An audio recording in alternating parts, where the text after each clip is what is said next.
সুপ্রভাত। আজ আমি আপনাদের দেখাবো আমাদের গ্রামের চারপাশের নদীর ধারে যারা মাছ ধরেন তাদের জীবন কেমন। এই মানুষরা আমাদের জন্য প্রতিদিন সকালে নদীতে চলে যান। তাদের পরিশ্রমের কারণে আমাদের টেবিলে তাজা মাছ আসে। তাই এদের কাজ খুবই গুরুত্বপূর্ণ। কষ্টের জীবন। তাদের জীবন সহজ নয়। ভোরের অন্ধকারে কাজ শুরু, কখনো গরম, কখনো ঠান্ডা। নদীর ঢেউ ও ঝড়ের সঙ্গে লড়াই করতে হয়। তবুও এরা কঠোর পরিশ্রম করে আমাদের জন্য মাছ ধরেন।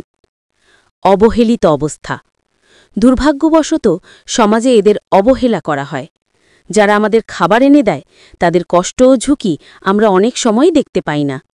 এরা সত্যি অনেক নিঃস্বার্থভাবে কাজ করেন। আমাদের করণীয়। আমরা জেলেদের প্রতি সম্মান দেখাতে পারি। তাদের সাহায্য করতে পারি, যেমন মাছ কিনলে ঠিকভাবে মূল্য দেওয়া। আর তাদের জীবন ও কষ্ট বোঝার চেষ্টা করা আমাদের দায়িত্ব। আজ আমরা দেখলাম জেলেদের জীবন ও পরিশ্রম। আশা করি আমরা সবাই তাদের সম্মান ও সহযোগিতা প্রদর্শন করব। ধন্যবাদ।